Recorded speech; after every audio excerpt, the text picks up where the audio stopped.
Eu vou deixar aqui para você uma receita com 3 vitaminas e quais alimentos vão te dar essas vitaminas para você ter uma vida espiritual abençoada. A primeira vitamina é a vitamina B, que você encontra na Bíblia. A Bíblia é a palavra de Deus. Depois, a vitamina J, que você encontra no jejum, porque o jejum não fala sobre o resultado que você quer obter nas questões externas ou exteriores, mas na mudança que Deus ocasiona em você através da santificação. E por fim aqui, a vitamina O, de oração. Deus fala conosco de muitas maneiras. Nós até nos expressamos para Deus de muitas maneiras, mas somente através da oração nós podemos falar com Deus. Esse é o podcast Leite e Oração e hoje eu tô aqui com o pastor Edivanei Fernandes e eu vou ler porque são muitas coisas e eu vou ler tudo sobre ele. Vamos lá. Edivanei Fernandes é pastor, educador cristão, fundador do movimento de ensino bíblico Crente Docente, vice-superintendente do departamento da Escola Bíblica da ADVEC, advogado e teólogo, casado com a Giane Fernandes e pai de uma filha. Maitê, filha Maitê. Muito bom ter você aqui. Eu cheguei um pouco atrasada, tive um imprevisto e a calma dele é a calma de um homem de Deus. Amém. A gente consegue sentir e perceber quando uma pessoa descansa nas circunstâncias. E o Will também. A gente já teve uma questão aqui no podcast uma vez que houve uma questão no prédio e eu estava com a Priscila, que foi um episódio também muito lindo. E a gente teve uma questão, e o Will e a Priscila descansaram na adversidade, abriram um guaraná, uma batatinha, e eu olhei e falei assim, esse povo é diferente. E hoje eu realmente tive uma questão, a vida, Sim. Enfim, a vida vivendo, a vida acontecendo. E eu olhei e você estava na paz de um homem de Deus. Eu falei assim, o povo de Deus, ele descansa nos atrasos, nas adversidades, nas coisas boas. Existe um descanso na fé. Sim. Você consegue perceber isso? Sim. A Bíblia fala que o nosso Senhor ele possui a paz que excede todo o entendimento. Onde o entendimento humano se limita no meio das circunstâncias, a paz do nosso Senhor ela excede isso. A Bíblia trabalha muito esse tema, inclusive, né? O descanso no Senhor, o descanso do Senhor, ele fala sobre uma perspectiva, inclusive, celestial. E a gente faz, né, a seguinte alusão, né? O mundo que nós vivemos, a gente fala que ele jaz do maligno, porque é um sistema de domínio de Satanás. Interessante porque muitos podem perguntar assim, bom, mas por que estamos participando desse sistema? Por uma mensagem clara de proclamação do reino e principalmente de ensino. As nossas vidas, elas transparecem um ensino. Eu gosto de pensar no ministério de Jesus, porque Jesus ele curava, libertava, mas a essência do que ele fazia nesta terra, enquanto seu ministério terreno, era ensinar. Então essa esfera do que nós vivemos aqui, ela é necessária. É por isso que a gente participa, né, de um cenário geográfico, mesmo existente um sistema espiritual de domínio de Satanás. E quando a gente fala sobre o descanso no Senhor, fala sobre a gente trafegar no mundo natural, mas com a perspectiva de um mundo celestial que o Senhor tem preparado para a gente. Então a paz é algo que nós devemos desfrutar dela. E independente das circunstâncias, porque as circunstâncias de fato perpassam o nosso controle, a nossa possibilidade. Então isso é um grande trabalhar de Deus na vida do crente, é realmente descansar e viver a paz dele. E já que, assim, queremos ter acesso a essa paz, queremos e devemos, né?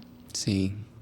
E quando eu fui falar com você para vir aqui, eu conheço o Deus que eu sirvo e eu sei as pessoas que ele coloca para sentarem aqui e por isso me dá muita expectativa de vir para o podcast. Eu tenho expectativa de... Todo mundo é edificado, mas eu sou muito edificada.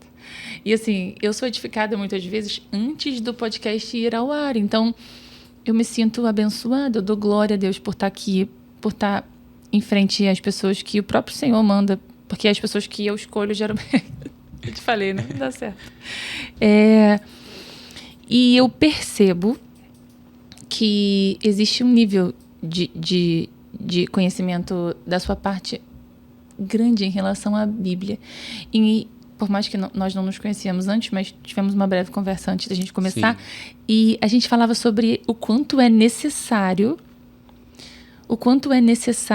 esse conhecimento. E uma coisa que eu queria te perguntar, antes de saber o seu testemunho, que eu quero muito saber, sim, mas uma coisa assim que é para mim e é para todo mundo.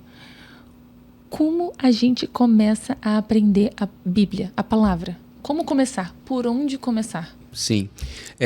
Eu vou falar um pouco. Acaba que a gente tem que entrar um pouco naquilo que a gente tem como experiência. Eu gosto sempre de dizer o seguinte.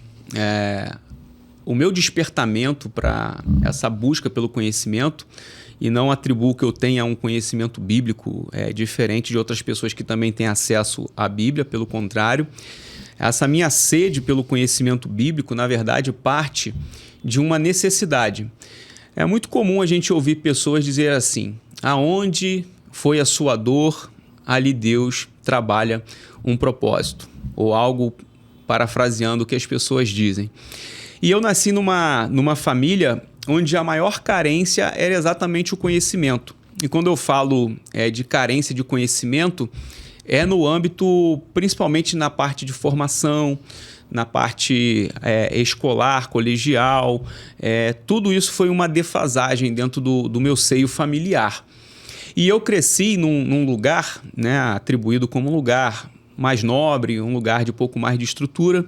Ainda quando criança, né, eu nasci na Baixada Fluminense, em Duque de Caxias, e o meu pai trabalhava num condomínio em Copacabana, zona sul do Rio de Janeiro. E logo ali nos primeiros meses, o meu pai teve uma oportunidade de trabalhar num determinado condomínio e ter uma moradia naquele condomínio. E eu, ali, quando passei a me entender por gente, eu já estava inserido naquele lugar. Eu tinha uma percepção que havia um contraste entre os meus amigos, os pais dos meus amigos e os meus pais. Não no sentido do caráter, da idoneidade, nada disso, mas no sentido intelectual, né? Aquela época eu podia perceber, por exemplo, algumas disparidades em relação às profissões que os pais dos meus amigos tinham e o que os meus pais exerciam. Mas é interessante que eu nunca me senti diminuído por isso. Pelo contrário, a minha mente sempre olhava para essas pessoas que tinham oportunidades e eu via exatamente eu fazendo aquilo dali. Eu falava assim, por que não?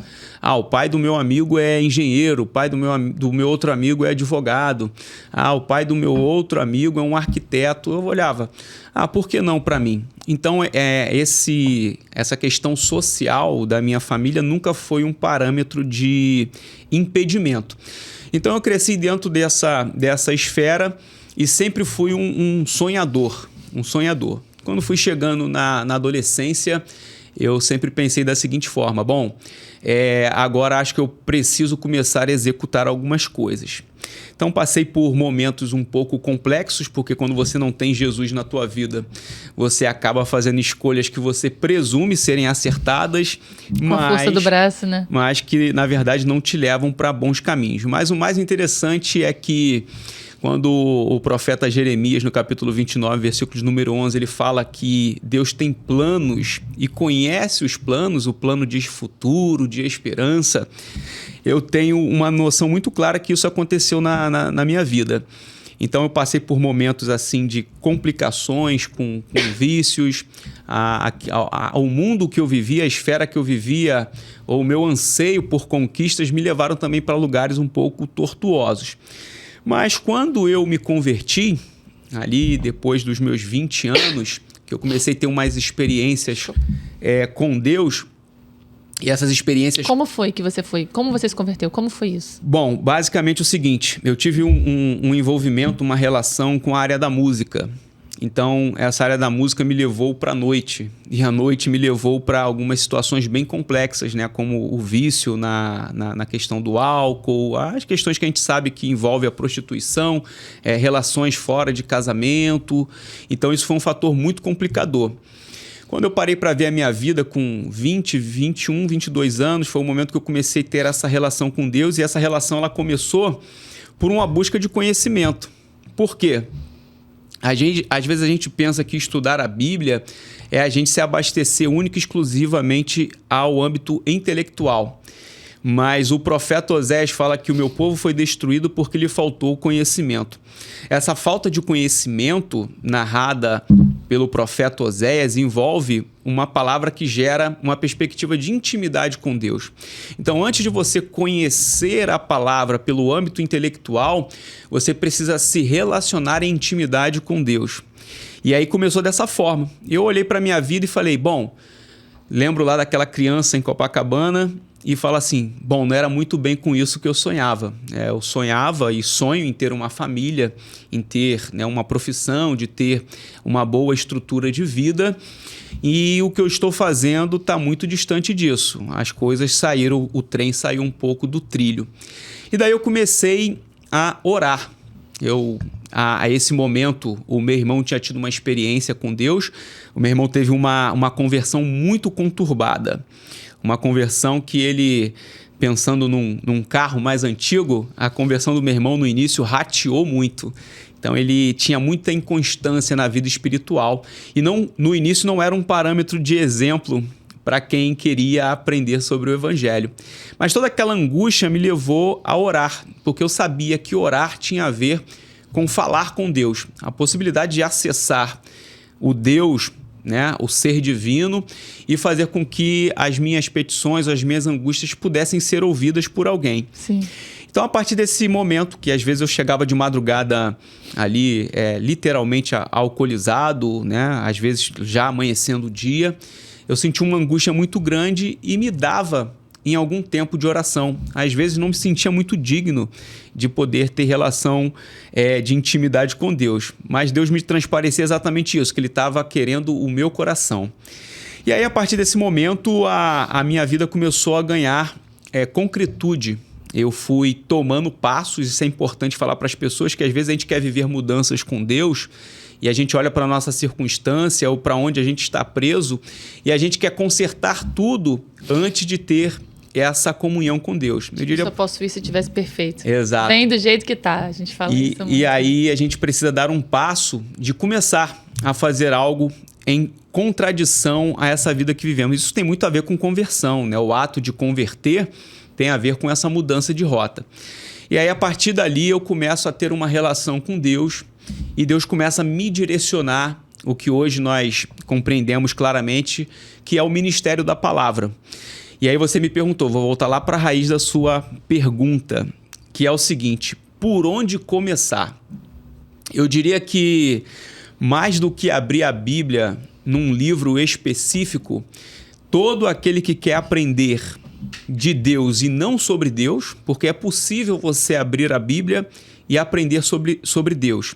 É possível você entrar num seminário teológico, num curso teológico, numa faculdade teológica e você aprender sobre Deus sem sequer conhecer quem é Deus. Então, se você tem o desejo literal de aprender a palavra de Deus, tenha no seu coração uma abertura de corpo, alma e espírito, para poder você conhecer a Deus. E a palavra, ela vai ser uma testificação e uma validação sobre aquilo que é a vontade dele. A palavra, ela traz uma segurança muito grande para as nossas vidas. Nós reconhecemos os dons espirituais, todos eles são apresentados na Bíblia Sagrada como algo que o próprio Deus nos deu, mas todos os dons espirituais, eles precisam estar em consonância com a Bíblia. Então, o que eu quero dizer com isso daqui? Você, ao ter a Bíblia em suas mãos, tenha certeza que você, ao abrir e ler, você vai estar se relacionando com o Criador e com um Deus que promulgou essa palavra por intermédio de homens que foram inspirados para que nós tenhamos acesso inicialmente à sua presença e à sua vontade. Então, eu estou falando aqui que existem motivações certas para poder aprender a palavra. Porque se você não tiver essa motivação certa, naturalmente, o teu próprio coração, que pode estar inclinado a algum desejo, pode ser um pouco traiçoeiro para você. Eu digo isso porque hoje nós temos uma difusão muito grande de informação, Camille. A gente tem instrumentos como esse aqui que nós estamos utilizando, nós temos as redes sociais, a internet que dá amplitude a mensagens, mas as pessoas estão confundindo um pouco informação com conhecimento. Veja, a informação ela é algo quase que instantânea e o mundo está repleto de informações e de uma maneira muito veloz. Só que a informação nem sempre ela tem o poder de despertar para o conhecimento, porque o conhecimento ele parte de um pressuposto de uma grande construção. E é um mergulho, né? É um mergulho. O pastor Gesiel Nunes Gomes, ele é considerado como o príncipe dos pregadores pentecostais. No ano de 2017, eu tive a oportunidade de estar com ele numa conferência de ensino bíblico e ele, ministrando a palavra, ele falou algo que me chamou muita atenção, que tem a ver com o que você falou, profundidade. Ele falava assim, aquele que ensina a palavra, aquele que prega a palavra, não pode ser como um surfista. O surfista, geralmente, ele vai descer uma onda, dropar uma onda na superfície da água. Ele vai até se parecer bem para o público que está às margens daquela praia. Ele vai ter uma curtição momentânea ao dropar aquela onda, mas um surfista, quando nós falamos sobre o aprendizado da palavra, ele sempre trafega pelo âmbito da superficialidade. E ele falava, nós devemos ser como mergulhadores. O mergulhador, ele vai às profundezas. Se tratando de água, de oceano, ele pode visualizar preciosidades que jamais um surfista vai conseguir visualizar. Me vem ao coração aquele louvor, furioso oceano. Você conhece? Não. Vem fluir dentro de mim, estou me afogando em ti. Que é isso, é um mergulho. Acho que não me é desconhecido. Estou me afogando em ti. E é isso, assim. E a minha filha de 5 anos canta essa música.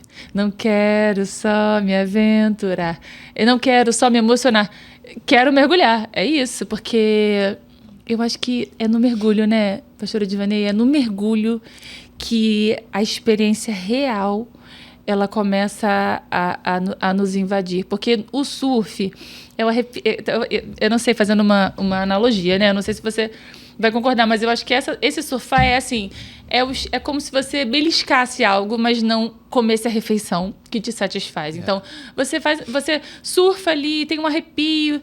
Opa, isso é legal, isso é bom. Mas não é não é a entrada, a totalidade. E a totalidade é uma... Gente, é uma bênção, né?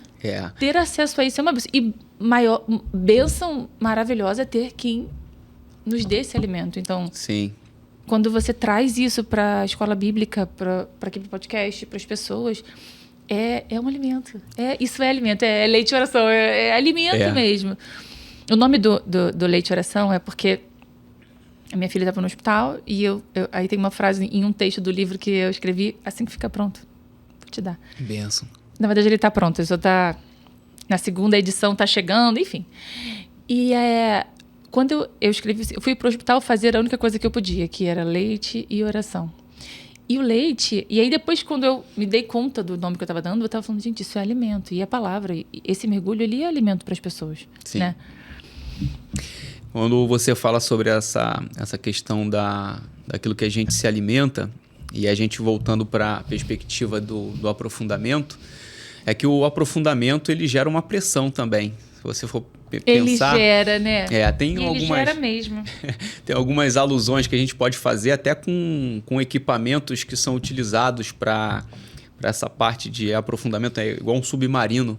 Um submarino ele tem vários procedimentos para os tripulantes por conta da profundidade. Por que gera pressão?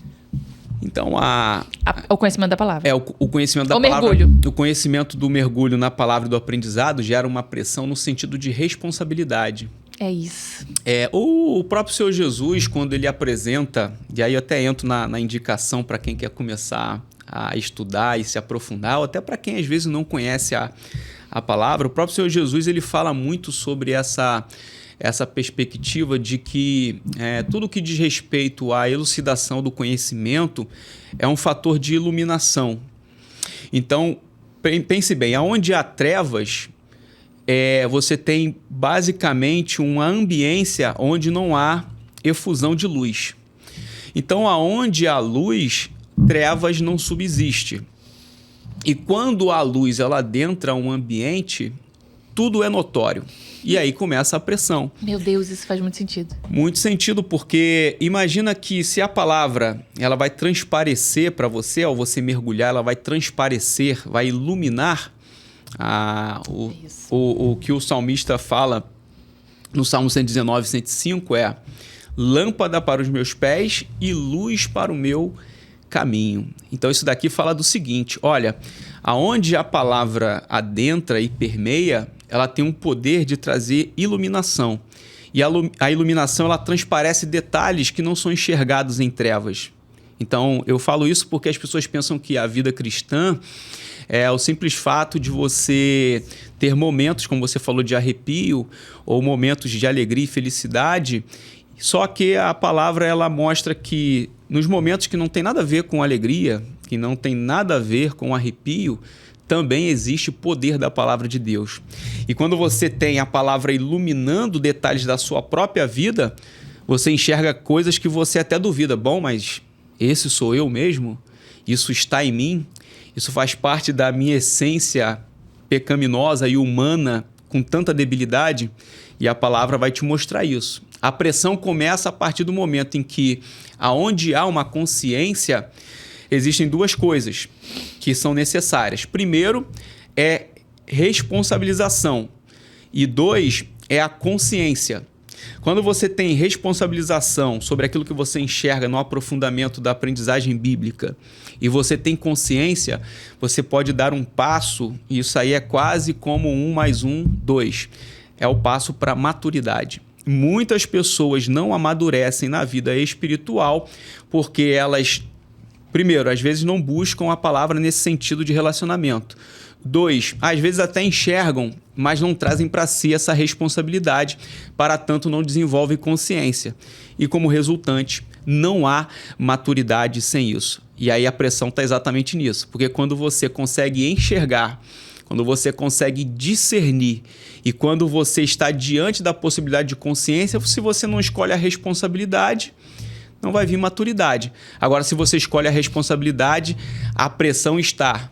Olha, vai ter que haver mudança. Vai ter que haver aqui uma maneira de caminhar de maneira diferente. Faz muito sentido. Isso da luz, então, é...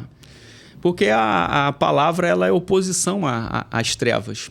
E o mais interessante é que eu conheço pessoas que estudam a palavra e têm uma vida de ensino, de aprendizagem da palavra e vida com Deus há muito mais tempo do que eu. E todos esses pastores veteranos, eu observo muito, porque é uma maneira de nós referenciarmos a nossa caminhada, eu percebo que é de fato um oceano sem fundo. E acho que talvez a parte mais gostosa dessa relação com Deus é essa, porque a sede, ela precisa existir. E Deus ele tem sempre meios para poder saciar. E toda vez que nós somos saciados, ele nos leva a uma outra etapa para nós aprendermos mais. Então é por isso que eu sou um entusiasta, Camille, assim, do ensino da palavra e trago isso como uma responsabilidade não somente para aqueles que possuem um ministério de mestre. A Bíblia, em Efésios capítulo 4, versículo de número 11, apresenta, através do apóstolo Paulo, os chamados 5 ministérios, que são os dons ministeriais. Então, uns são chamados para apóstolos, outros chamados para evangelistas, outros para profetas, outros para pastores e outros para mestres ou doutores em algumas versões. E às vezes as pessoas na igreja elas pensam que pelo fato de haver esses ministérios, todos os demais discípulos eles estão de alguma forma eximidos de desenvolverem algumas qualidades como discípulos. E é onde que entra muito assim daquilo que Deus tem colocado no meu coração para esse tempo, até como você falou sobre o crente docente, que é um movimento de ensino bíblico. Nós trabalhamos com uma perspectiva de maneira para-eclesiástica, nós não estamos necessariamente vinculados a uma denominação. A gente cumpre um papel que a gente chama, dentro desse movimento, que é missões através do ensino bíblico. E missões através do ensino bíblico tem a base de Mateus 28, 19 e 20.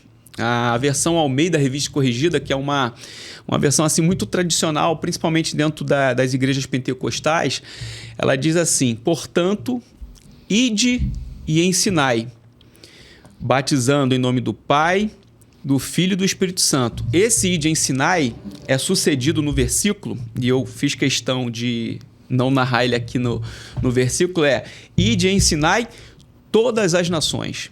Todas as nações. E ali na sequência, no verso de número 19 e 20, a gente tem uma ideia muito clara, que é o seguinte: ensinando-as a guardar tudo que vos tenho ensinado, o que tenho vos mandado. Então, basicamente é o seguinte: todo crente, Camille, ele tem na sua vida uma obra de ensino a ser realizada. Independente se ele foi chamado para ser um mestre, independente se ele tem um ministério pastoral, se ele precisa instruir pessoas. Por quê? Essa direção, a gente fala que é uma ordem expressa de Cristo para os seus discípulos, ele vincula uma ideia de discipulado geracional. Então, essa primeira parte do versículo, ide, ensinai todas as nações, esse ensinai, ele está vinculado a uma ideia de fazer discípulos. Aí eu pergunto, bom, se o Senhor Jesus falou isso para todos os discípulos dele como a ideia de discipulado geracional, isso é, começa na Camille, mas precisa passar para suas filhas. Começa numa família. E citar na palavra é uma lei, né? Então é uma responsabilidade. Uma responsabilidade. Mais uma vez. E aí, quando Jesus fala isso, ele não está falando, vós que sois mestres, ensinem o que eu vos tenho ensinado ou o que vos mandei. Então ali tem duas partes. A primeira é o ensinar, que tem a ver com fazer discípulo, e eu faço sempre essa pergunta.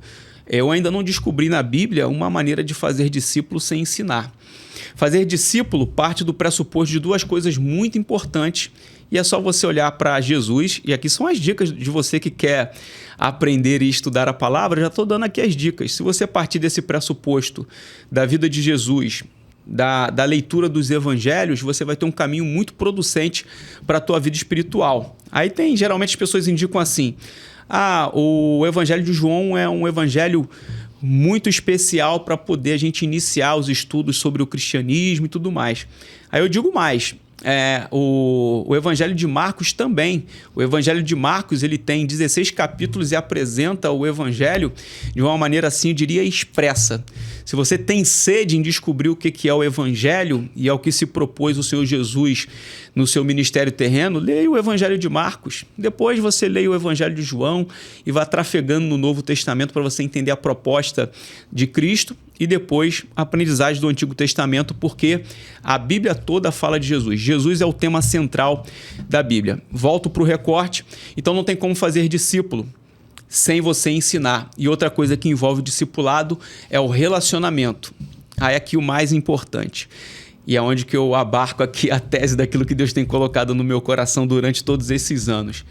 A pergunta é: se fazer discípulos abarca ensinar e relacionamento, existe outra coisa que ensina tanto quanto ensinar de uma maneira didática, que é o exemplo. Então, que relação... Eu ia falar isso. Porque... Quando você estava falando, no meu coração veio exatamente isso, o exemplo. As pessoas pensam assim, Camille, não, o pastor Edvanei, você tem um chamado para essa área. Não, porque você fala assim, eu gostaria de falar desse jeito. Eu falo, gente, esquece isso. Oratória, retórica, até o ímpio desenvolve isso. E Deus também pode dar isso como um ápice, um dom que vai desenvolver, vai ser uma ferramenta para o teu ministério. Mas eu digo para você, ensinar é tão mais prático e simples do que você imagina. Sabe por causa de quê? Muitas pessoas hoje falam sobre comunicação. E a gente sabe que comunicação ela é verbal e não verbal.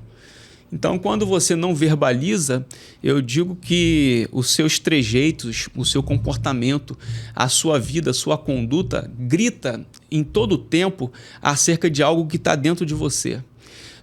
assim, para aqueles que saem um pouco da turbulência desse mundo agitado, das informações e das redes sociais, e das milhares de notificações ou dos impulsos de dopamina que existem, e para aqueles que são admiradores, né, daquilo que Deus faz na vida do ser humano, é muito importante a gente analisar, porque eu tenho muitos aprendizados, às vezes, olhando as pessoas, vendo seus testemunhos, a sua vida.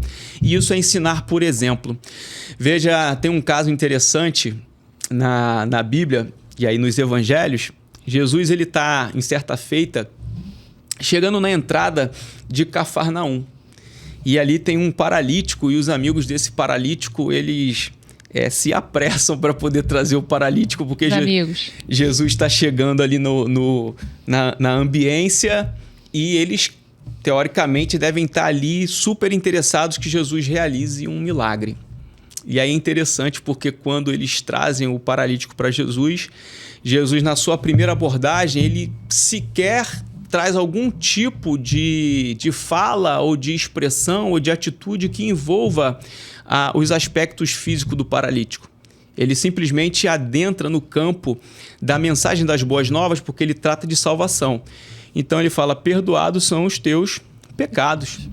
E aí a gente sabe que nesse período da gênese, né, da igreja, e do período do ministério de Cristo, a gente tem ali uma grande efervescência dos publicanos e fariseus, que eram homens que arrotavam o conhecimento bíblico, o conhecimento das leis, mas as suas vidas não davam exemplo nenhum. Não condiziam. Então veja como que o exemplo é importante no ensino bíblico. E aí Jesus é contraditado ali, porque para os publicanos e fariseus isso daí é um escárnio. Pô, mas quem ele pensa que é para poder curar pecado? Olha aí, ele entrou numa esfera aqui, numa dimensão de quem é ele para isso. Aí Jesus ele vai ali, de maneira aqui resumida, fala o seguinte: tá bom, então seja curado, né? Os pecados já foram perdoados, aí toma aí as tuas coisas e anda e segue a vida, né?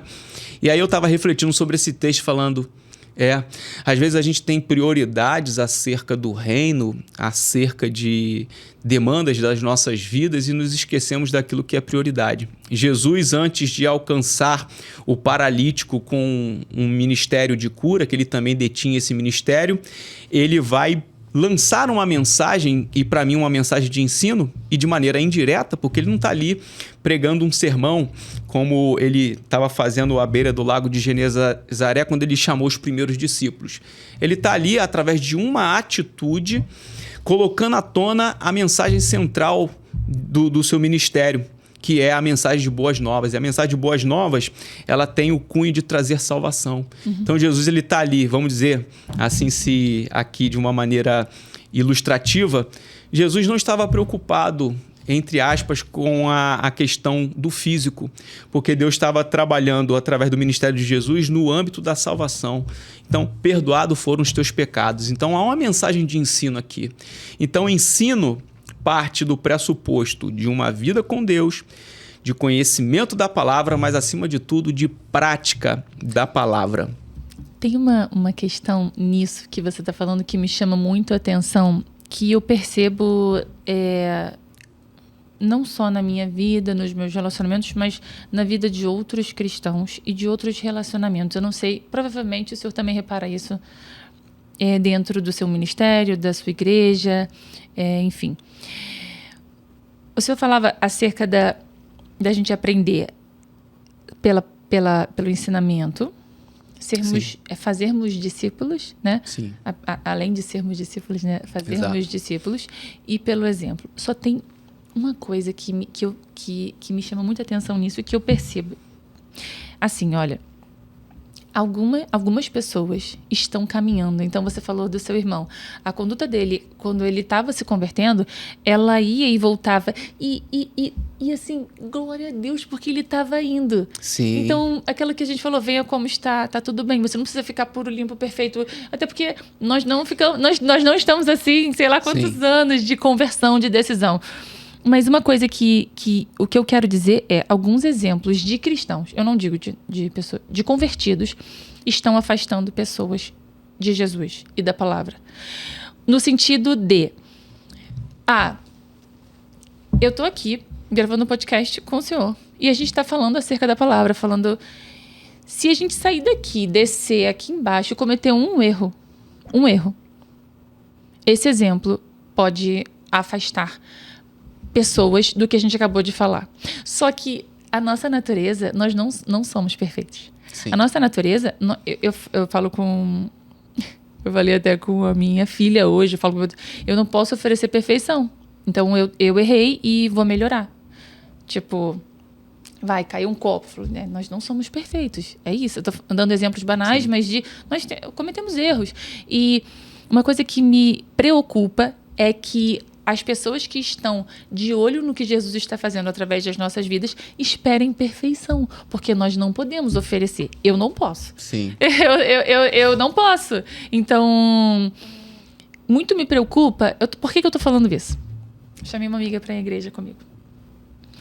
E eu vi um comentário... mulher, né? A gente, crente, fica vigiando. E Deus falou assim, me ajuda a não pecar aqui, me ajuda a não errar, porque eu não quero julgar as pessoas. Na Bíblia está escrito para julgarmos as ações, não as pessoas, não é isso? Sim. Me ajuda a não julgar as pessoas. Eu estou nesse exercício, né, da vida de não falar mal dos outros. Eu fico nesses propósitos constantes de não falar, sim, mal dos outros, porque, né, fazemos o que podemos e tal. Eventualmente, no erro, a pessoa pega o erro e fala assim, não vou na igreja.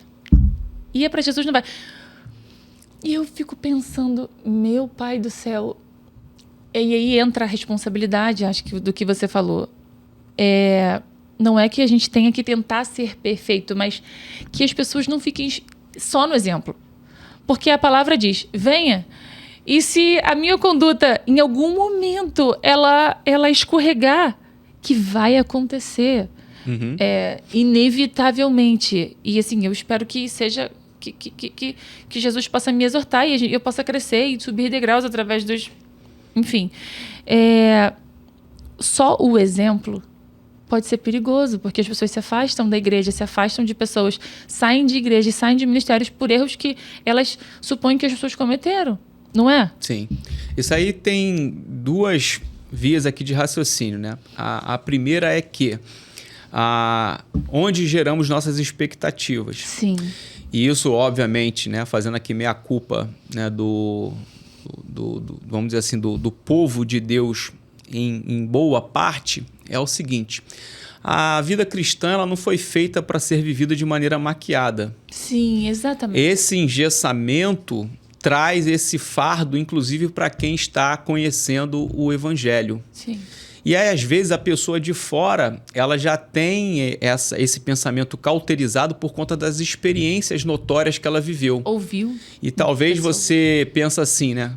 Às vezes, dependendo do círculo, né, ali de amizade de cristãos ou os ambientes que envolvem esse público, eu diria, né, que pode ser até prejudicial dependendo do nível de maturidade dessas pessoas. Porque a recepção de quem está chegando... ela é a nível de como Cristo recebe os pecadores, como Ele nos recebe diariamente, porque a palavra diz, né, que as misericórdias elas são a forma para que nós não sejamos consumidos. Então, diariamente, se as misericórdias de Deus não se renovar na nossa vida, é a causa de nós sermos consumidos. Então, necessitamos de misericórdia. Por quê? A misericórdia ela tira o efeito que viria a destruir as nossas vidas pelos nossos atos errôneos. A graça, ela nos dá um favor que nós não merecemos e a misericórdia tira os efeitos daquilo que nós merecíamos. Então, isso aqui é fantástico. É isso. Agora, pensa no seguinte, a vida cristã, ela precisa ter um parâmetro. Olha só que interessante. Jesus ele fala assim, sede perfeitos como o vosso Pai Celestial é perfeito. E as pessoas confundem isso porque às vezes não aprendem o significado disso. Essa palavra perfeitos, dentro do sede perfeitos, ela fala sobre um processo de aperfeiçoamento. Isso tem a ver com a integridade, não tem a ver com perfeição, essa perfeição atribuída que as pessoas não buscam. Não errar, né? Na verdade, tem a ver com integridade. Por quê? O que deteriorou a integridade do ser humano? O pecado. Lá no Éden, houve essa lacuna. Todos nós, então, a partir de então, principalmente por via da obra de cruz, nós estamos num processo de aperfeiçoamento. Então, todo aquele que tentar apontar para o próximo, né, um caminho de retidão, ele vai estar basicamente apontando para si ou, de alguma forma, deixando de perceber as traves que existem nos seus próprios olhos. É isso, né? Então, quando eu falo de exemplo, Camille, aqui, eu falo principalmente sobre a naturalidade com que vivemos e que isso transparece a vida cristã.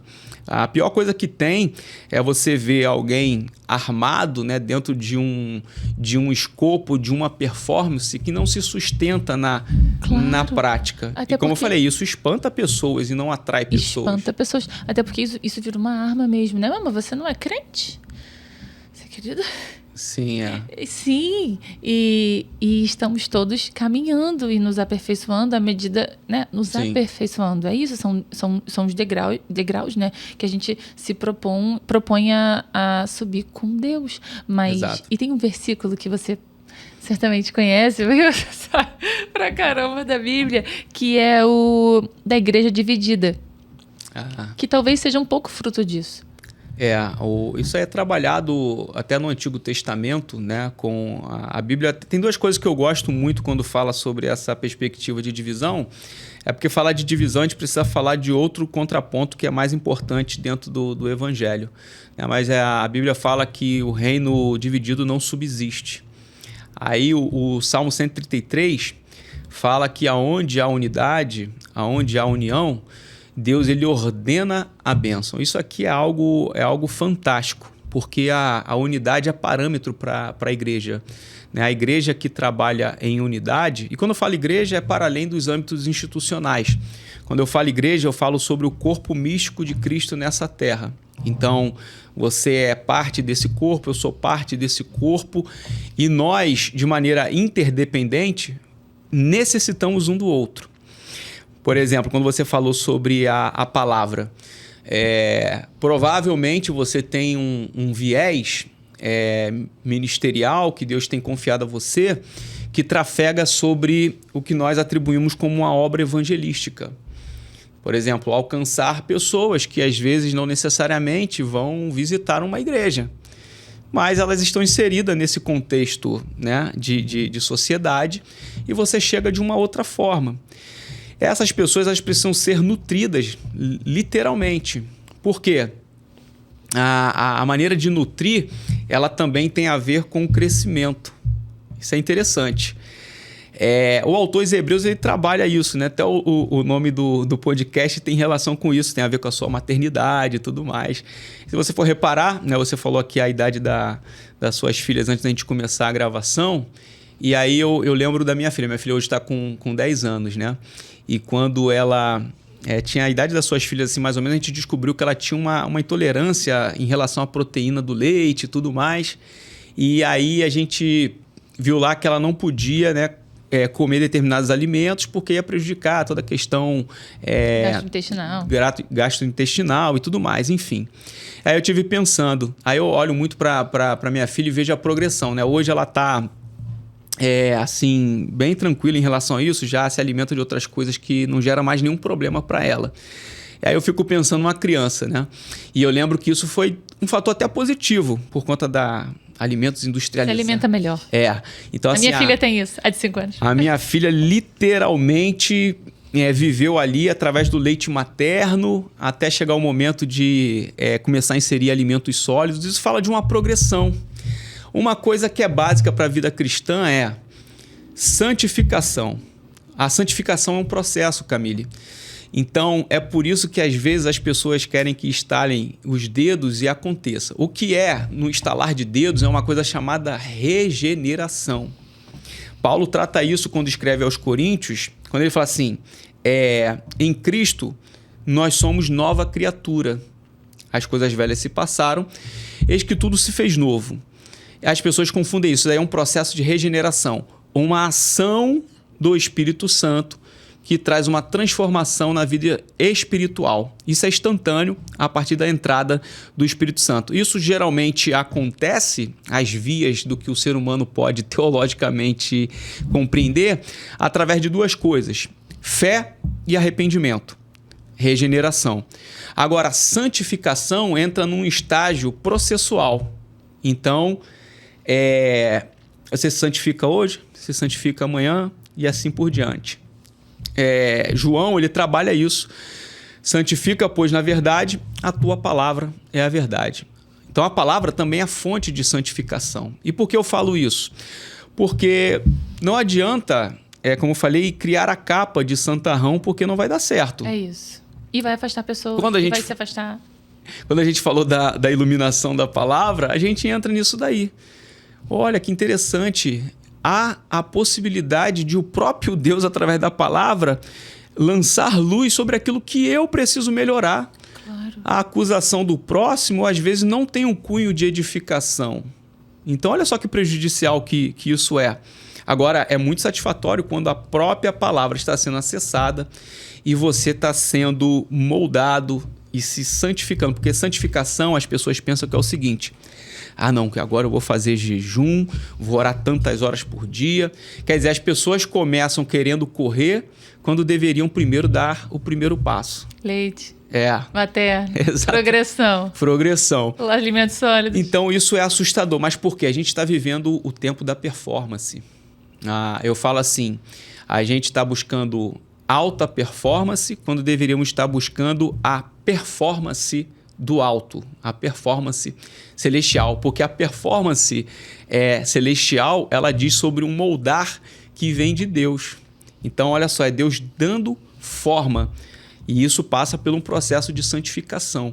Então, é dia após dia, a gente compreendendo as nossas debilidades, colocando isso diante de Deus, para que o nosso testemunho seja mais profícuo, sem amarras em relação a transparecer o que nós não somos, e de que naturalmente gera essas conexões com as pessoas. As pessoas querem saber sobre aquilo que a gente está vivendo com Deus. E é tão legal quando a gente não tem essa imagem apenas, mas uma vida, porque isso acontece de forma tão natural. Isso muda trajetórias de família, isso muda a trajetória de amigos nossos, né? Eu falei aqui sobre o meu início da minha caminhada. O Senhor Jesus alcançou a minha família de uma maneira que, certas ocasiões, eu não precisei abrir uma Bíblia para poder ser tão contundente assim. A Bíblia foi aberta em momentos que Deus preparou o terreno. Porque nutrir é também entender quem está do outro lado para poder receber o alimento. E nós, como discípulos, temos que ter essa consciência de preparar o alimento para poder fazer com que as pessoas se alimentem naturalmente da palavra de Deus.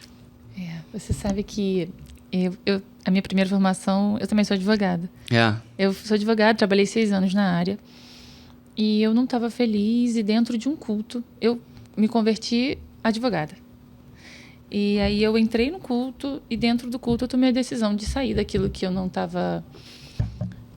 eu vou dar um testemunho no meio do podcast com que você me edificou aqui. Benção. E eu entrei na faculdade de nutrição. Eu sou nutricionista. Entrei na faculdade de nutrição. E quando eu entrei na faculdade de nutrição, eu falei assim, meu Deus, eu ia de carro, era recém-casada, e eu ia no carro chorando, falando, Senhor, fala comigo.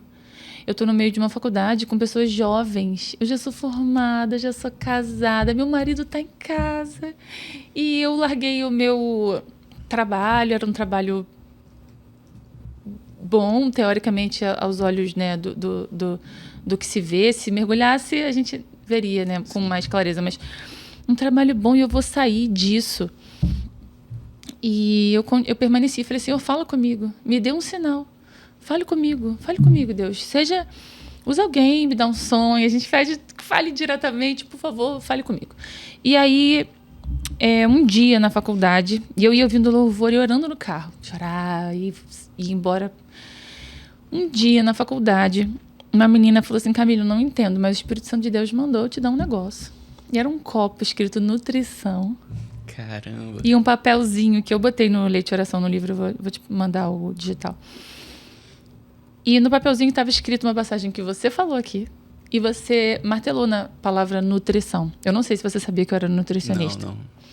Mas você falou muito de alimento, muito de nutrição, muito de progressão. E eu não sei se quando o Senhor me encontrou naquela faculdade, me deu esse copo escrito nutrição, ele estava falando da nutrição de alimento. Eu estou toda arrepiada. Eu acho que o Senhor estava falando da nutrição que hoje, enquanto você falava, eu sentia a presença de Deus no sentido daquele momento.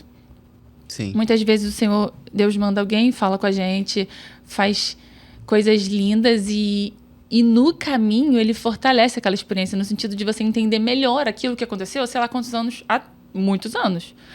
Então, o que eu acho mais incrível é quando a gente, por exemplo, o seu caso, você conhece muito da palavra, mas existe algo para além no sentido do espírito testifica a palavra.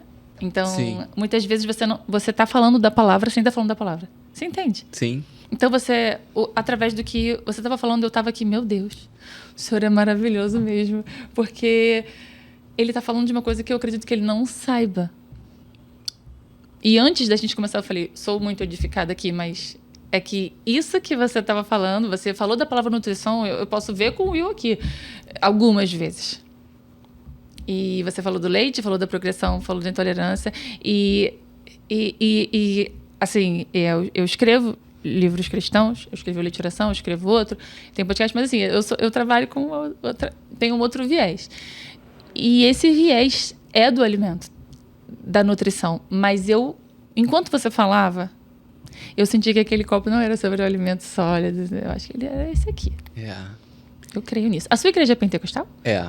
Eu sou da Assembleia de Deus Vitória em Cristo, ali na sede, né, aqui no Rio de Janeiro, na Penha, né, no bairro da Penha. E sobre isso que você falou aqui, tem muitas situações que aconteceram na minha vida que fazem essas mudanças de rota, teoricamente, mas quando, na verdade, Deus tem um caminho muito retilíneo da vontade dele. Por exemplo, a questão do direito na minha vida. O direito, para mim, representou, Camille, exatamente um marco de vencer aquele âmbito da minha família. Provavelmente, eu sou a primeira pessoa com nível superior na minha família. Você fez direito depois da sua conversão? Ou antes? Foi depois? Basicamente... Você estava na música antes, né? Basicamente foi assim. Esse período da música, ele desencadeou na minha conversão por conta da angústia vivida e por conta do entendimento que Deus tinha um propósito na minha vida. E aí, quando eu tinha que sair da música, entre aspas, porque eu entendia que Deus tinha algo para mim, a noite já não mais condizia. Então, no processo de luz. Colocou luz. No processo de santificação, eu entendi, esses ambientes que eu frequento não vão me abastecer. Passei ali ainda um ano nessa transição, tive muitas experiências espirituais com Deus na noite, né, participando ainda de alguns projetos que eu precisava trabalhar e tudo mais. E eu comecei a estudar música porque eu queria dar aula de música. Aí tem a ver a questão do ensino. É aquele dom que você não. Que você só queria fazer, mas não estava consultando, exatamente. Né? Então, assim, as pessoas até pensam que eu sou da área educacional por uma formação secular, mas única e exclusivamente pela questão ministerial. Então, as pessoas tinham o hábito de me chamar de professor e tudo mais, e achavam que eu dava aula, né, no ensino fundamental, alguma coisa do tipo, mas não tudo pelo ministério. E eu comecei a dar aula de música, estudar música, né? Por conta que eu queria ter algum parâmetro para poder gerar autoridade para ensinar as pessoas a música. E aí Deus começou a colocar no meu coração que eu tinha que estudar alguma coisa além da música. E aí além? Aí eu comecei a orar. Aí eu entendi, eu não fazia nível superior na música, então eu entendi que Deus queria concretizar uma formação superior para ser um marco, né, uma vitória em relação a esse âmbito de ignorância familiar, falta de acesso à educação e tudo mais. Aí eu fiquei entre psicologia e direito. Mas interessante que nessa minha transição, eu reencontrei, né, um advogado que me viu assim, criancinha lá nesse bairro que eu fui criado, em Copacabana, né? Tem um bairro chamado Bairro Peixoto, que é um bairro dentro de Copacabana. E ele me conheceu criança na pracinha lá, e eu reencontrei ele na na escola de música Vila Lobos, que a gente fazia um curso de música lá. E ele fazia esse curso para poder, vamos dizer assim, tirar o peso da mente por conta de situações que ele vivia na vida dele, né? Depressão, síndrome do pânico e tudo mais. E ele aprendia lá no Vila Lobos as mesmas coisas que eu aprendia. E ele sabia que eu era envolvido com a área da música e ele queria que eu desse aula para ele. Aí eu falava para ele assim, como que eu vou te dar aula se eu estou aprendendo a mesma coisa que você? Aí ele falou, não, mas você me explica de um jeito que o professor aqui da escola não me ensina. E aí comecei a parear com ele essa ideia de ensiná-lo. Na época eu dava aula em alguns lugares e ele tinha uma sala que tinha sido o escritório de advocacia dele.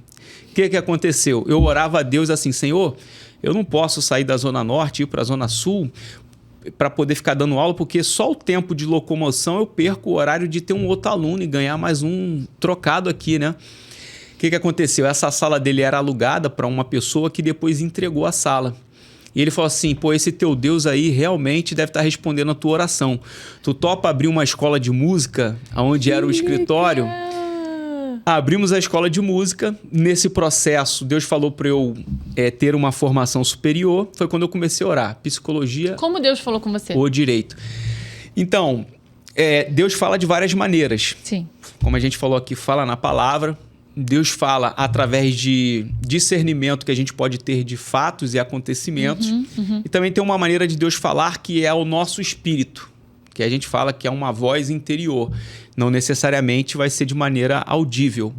É uma voz interior. E eu me recordo que nessa experiência de Deus falar para eu fazer a faculdade, foi essa voz interior muito forte, assim, testificando alguns acontecimentos. Quando eu me vi, eu estava dentro de uma sala que tinha sido escritório de advocacia, trabalhando com um advogado que estava envolvido com a música.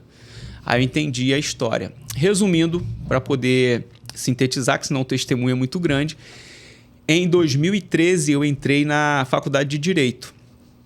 E quando eu entrei na faculdade de Direito, também foi o início que eu estava me envolvendo mais com a questão ministerial. Comecei a entender que Deus tinha muito mais do que eu somente sentar num banco da igreja. Então eu fiz a faculdade de 2013 a 2018. A escola de música, em dado momento, virou escritório de advocacia novamente, porque ele já era um advogado muito experiente. E antes mesmo de eu entrar na faculdade, a gente começou a trocar ideias sobre processo e tudo mais. E como ele estava com essa debilidade nas suas emoções e tudo mais... Parecia Davi tocando a harpa, né? Era exatamente Parecia. Isso. Então eu comecei a exercer o ministério pastoral nessas circunstâncias, com pessoas como no caso dele. Porque virava âmbitos de aconselhamento, né? Então eu aprendia coisas na palavra, vivia experiências com Deus e trafegava no aconselhamento. E aí ele começou a me ensinar. Então, quer dizer, eu aprendi a advogar antes de entrar na faculdade. Quando eu entrei na faculdade, eu só oficializei o meu conhecimento. O que aconteceu? Em dado momento, eu dava aula, fazia obra, trabalhava lá com ele na escola de música e comecei a ajudar sem pretensão nessa área do direito. Os clientes ligavam atrás dele e lá tinha 2 telefones no escritório. Antigamente, um telefone era um patrimônio para um advogado, né? E um dos telefones era do escritório e ele deixou lá ligado.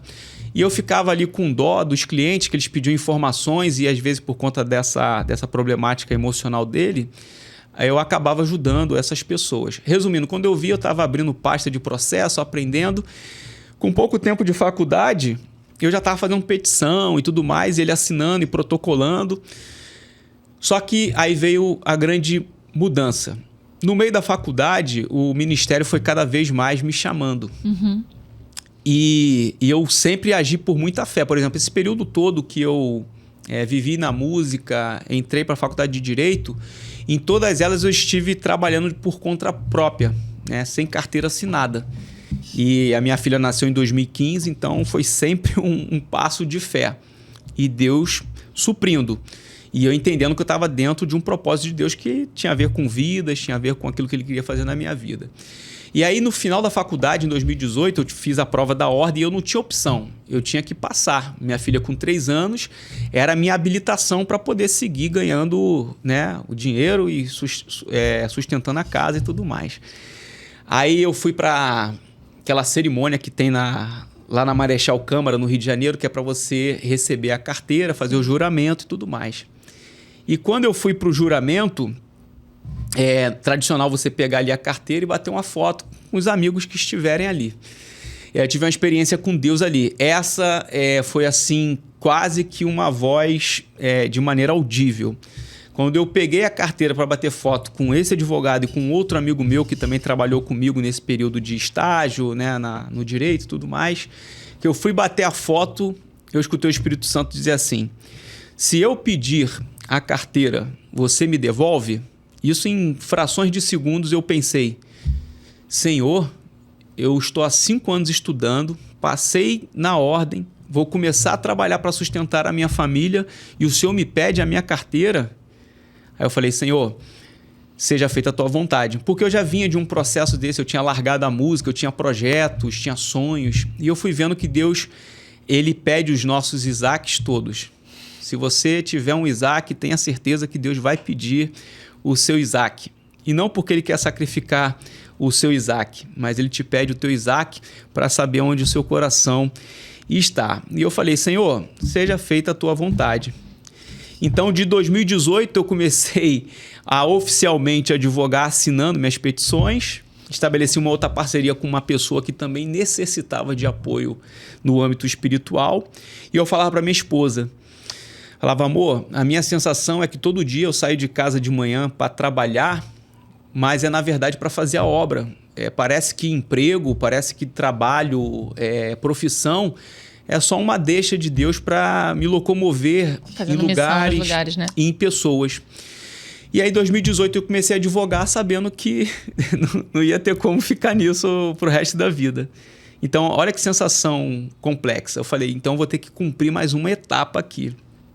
E aí, o que aconteceu? Em 2019, eu comecei o trabalho do Crente Docente, que é esse ministério de ensino bíblico, um movimento em que a gente conscientiza que todo discípulo deve ser um professor da palavra de Deus. Deve aprender para poder ensinar. Legal, isso. E ter uma vida testemunhal. De verdade. Eu não sabia que o nome era para isso. Que a ideia de Crente Docente é o discípulo que ensina. Essa a ideia, né? Então, em 2019 veio a ideia do Crente Docente. Aí a gente iniciou esse trabalho, vamos fazer agora esse ano 7 anos. E há 3 anos atrás, a advocacia começou a ser uma coisa fora, né, do tabuleiro da maneira com que Deus conduz a minha vida. E as pessoas falam assim: pô, Edivani, você advoga tão bem, tão organizado, né? Você faz com tanta competência. E às vezes eu ia para audiência, assim, Camille, e falava assim: pô, de fato, eu até faço isso muito legal, mas parece que meu coração está em outro lugar, assim, isso não me preenche, isso aqui é um tempo, não é possível. E aí o que aconteceu? Em 2019 eu comecei o Crente Docente e há 3 anos atrás a advocacia ficou incompatível. Eu não sei se tenho tempo aqui, mas porque esse testemunho envolve outras coisas. Mas eu tive uma viagem que eu fui para Israel em 2023. Né? Foi uma viagem que eu fui dentro do curso de desenvolvimento ministerial da minha igreja. Eu tive a oportunidade de ser o primeiro colocado de todo o campo, né? Dos alunos que participavam de todo o Brasil. Foi uma vitória que Deus me deu.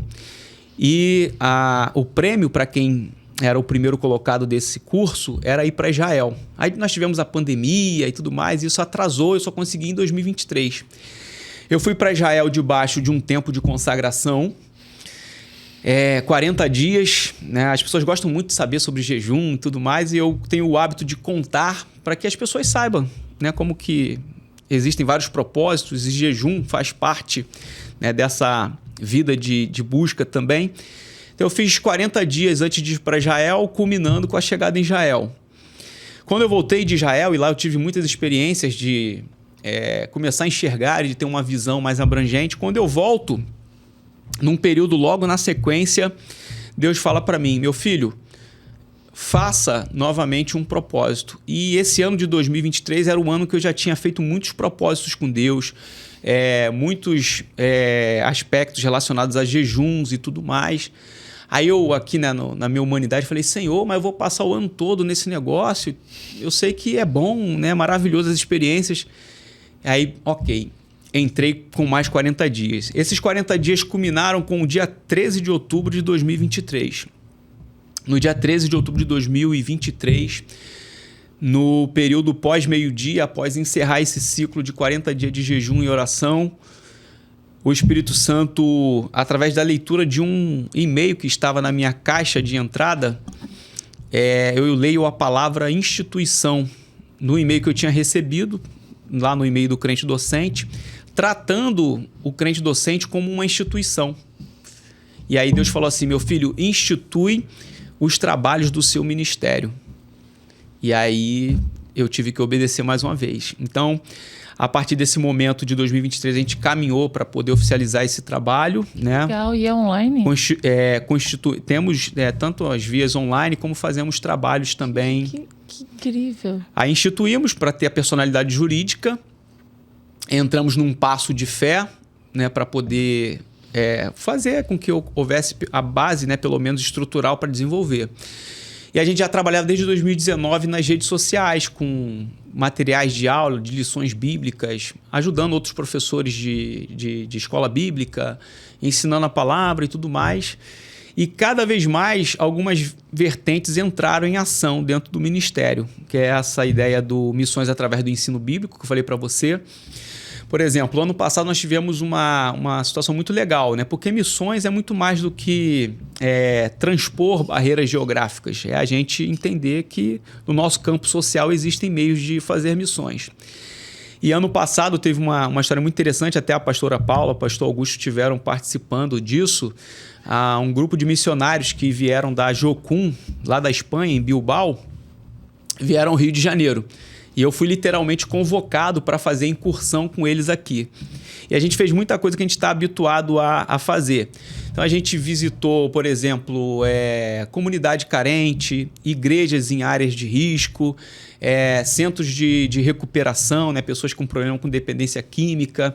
A gente tem ido também em ambiente que envolve o âmbito educacional, por exemplo, escolas, para a gente falar sobre essa visão missional do ensino bíblico. Então a gente fala para jovens, adolescentes sobre essa ideia, principalmente escolas confessionais, que às vezes o pai coloca, né, os filhos numa escola confessional porque querem blindar, né, literalmente as questões ideológicas e tudo mais.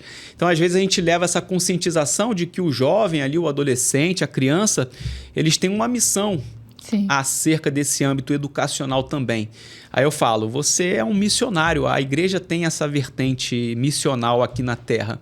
Então a gente tem feito muitos trabalhos nesse sentido. Esse ano, inclusive, nós estamos passando por algumas reestruturações em relação a como desenvolvemos isso e queremos espraiar, né? Deus tem falado literalmente para poder a gente ir e ensinar a palavra de Deus, fazer discípulos. E nesses últimos 3 anos, a gente tem se dedicado única e exclusivamente ao ministério.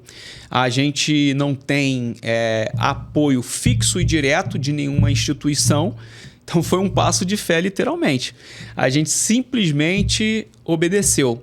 E aqui eu até falo, né, uma importância para pessoas que têm um ministério, independente se esse é um ministério em tempo integral ou em tempo parcial, é a concordância de quem está junto com você.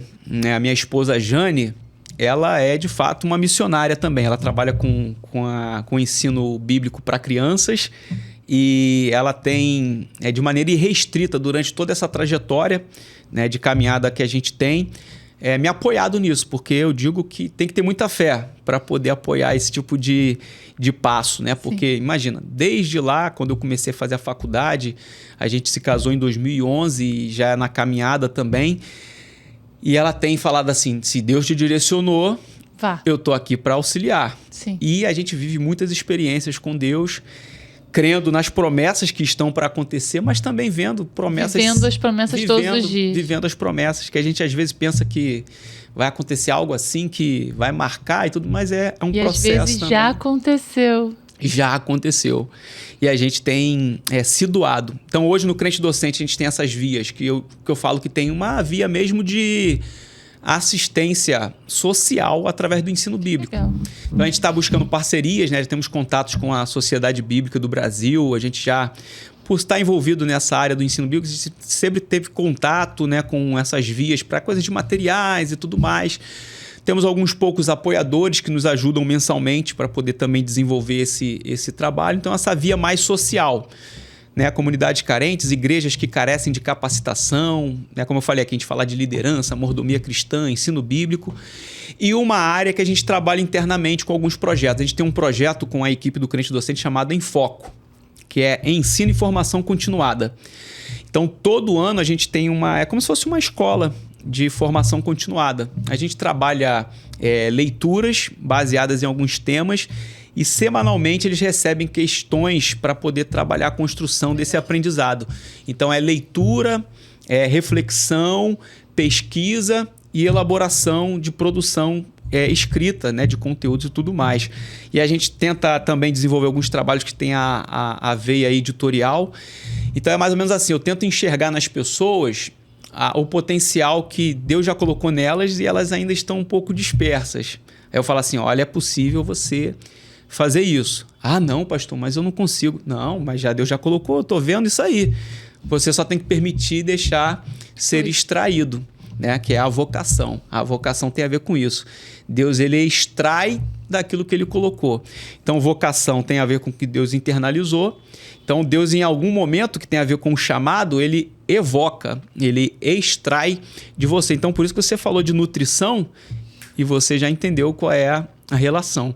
Talvez por uma via profissional, né? Que faz parte da nossa vida cotidiana, e talvez pela alusão com a vida espiritual e com a palavra de Deus. E eu hoje descobri aqui no podcast Leite e Oração que eu sou professor sem ter formação secular e que agora também estou me sentindo um pouco de nutricionista aqui, né? Tudo, dando a receita aqui de como... E falam que o mestre, Camille, ele também tem uma veia que é de um cozinheiro. Tem curiosidade de saber?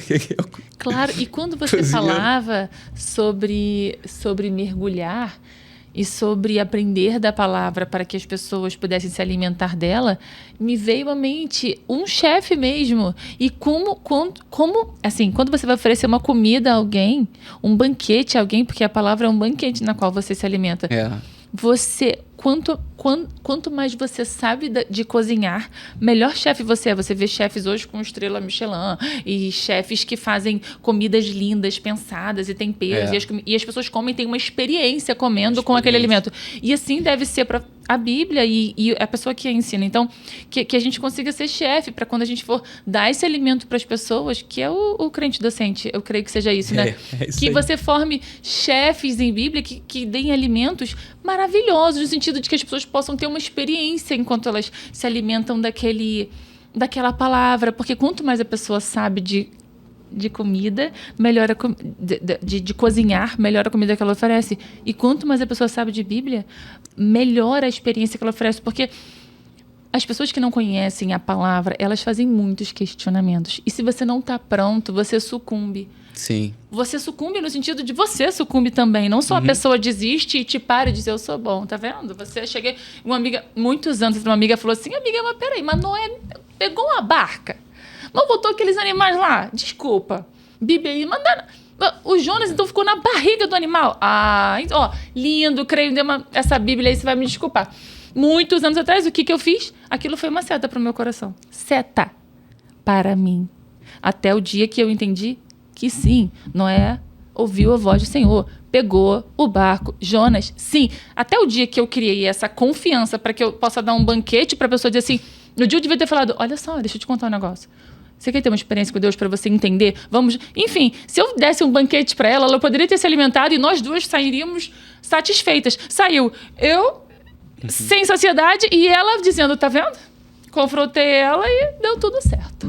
Queria que tivesse 7 horas isso aqui, gente. Meu Deus do céu. Falta muito, pelo amor de Jesus. Gente, e agora? Acabou, e agora? O que eu vou fazer? Vou ter que voltar. Não, sério, a gente vai ter que voltar. Mas é muito bom, né? A gente vai ter que voltar. Falar sobre aquilo que Deus tem feito é muito, muito legal. Aquilo que Deus tem feito, faz, e do que Ele vai profeticamente vai fazer. Com certeza. Então é muito bom. Esse papo de mesa aqui, ele é muito produtivo. Muito obrigada. Eu fiz uma listinha aqui enquanto você falava assim. Então a gente vai ter que voltar. Vai ter jeito. Vai ter jeito. Assim, eu estou fazendo uma intimação. Parte 2. Para que você volte fazendo uma parte 2, por favor. Pastor Francisco vai voltar. Eu falei assim, olha só, você tem que voltar. Inclusive, Legal. Vocês dois... É um mistério com vocês dois. O pastor Francisco, que eu nem o conheço, mas você já identificou alguma coisa com alguém que nem aqui tá, né? Exatamente. Ele veio aqui no podcast. Ele veio. E eu tive a mesma sensação. Falei, gente, eu tenho muito mais para dizer, para perguntar. E agora? Te chamo para a parte 2. Glória a Deus. Muito obrigada. Amém. Obrigada. Que benção. Que bom que você está aqui. Que bom que você ouviu a voz de Deus. Que bom que você, sabe, disse sim. O pastor Anderson falou isso aqui também. Obrigada pelo seu sim. Porque o seu sim alimenta quantas pessoas? Acho que você vê e acho que você não vê, né? Você está me falando hoje o que uma pessoa me falou ontem à noite. Interessante. Ela reclamava porque muitas pessoas não têm ouvido a voz de Deus naquilo que chama. E ela falou assim, pastor, obrigado, porque você aceitou a voz de Deus e você tem feito a diferença na vida de pessoas. E ela é uma pessoa com mais idade, muita rodagem no Evangelho. E ela falava, os jovens não estão querendo obedecer à voz de Deus. Eles têm buscado seus interesses e têm esquecido do seu chamado. Então, Camille, obrigado pela tua mensagem. Não sei se eu posso me despedir aqui por favor. do público. E já te agradecer pela oportunidade de a gente estar aqui batendo esse papo.